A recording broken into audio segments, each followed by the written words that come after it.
क्वांटिफिक series में आज हम बात करेंगे इंसान की पेशानी के बारे में। इंसान की पेशानी, इसके बारे में पहले क़याफ़ा शनास ये कहा करते थे कि ये पेशानी जब कुशादा होती है तो इंसान बहादुर होता है, जब इसकी चौड़ाई ज़्यादा होती है तो इंसान फ़राख दिल और मेहमान नवाज होता है।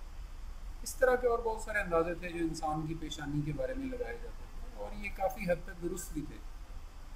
साइंस ने जब तरक्की की, इंसान की इस खोपड़ी को खोला गया तो पता चला कि इस पेशानी के बिल्कुल पास जो दिमाग का हिस्सा है उसमें इंसान की सोच और उसका किरदार, उसका अमल, उसका रद्द अमल छुपा होता है। आम तौर पर इंसान जो दूसरे इंसानों के साथ जितना भी बर्ताव करता है और उनके बारे में जो सोचता है वो दिमाग के उस हिस्से में जो पेशानी के बिल्कुल साथ जुड़ा हुआ है।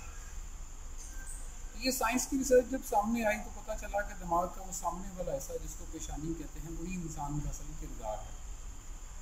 हैरत की बात है कि अल्लाह ताला कुरान पाक में आज से 1400 साल पहले फरमाता है कि सूरह अलग के अंदर कि कल्ला लाइन लम यंतही, कि अगर ये अपनी बुरी हरकतों से, बुरे कामों से बाज ना आए, लनस्फ़ा बिन नासियत, तो हम इनको पेशानियों के बल घसीटेंगे, पेशानियों के बल। अगली आयत में कहता है नासियतिन, वो वाली पेशानी, काज़िबतिन खातिअतिन, जो झूठी भी है और ख़ताकार भी है। यानी हैरानी की बात है कि 1400 साल पहले अल्लाह ताला बता रहा था कि इंसान को पेशानियों के बल घसीटा जाएगा और पेशानियाँ इंसान की झूठी भी होती हैं और ख़ताकार भी होती हैं। साइंस ने साबित किया है कि पेशानी के साथ जो दिमाग का हिस्सा जुड़ा हुआ है उसी में इंसान की सारी झूठी सोचें और झूठे अमाल छुपे होते हैं। अल्लाह ताला हमें समझने और अमल करने की तौफीक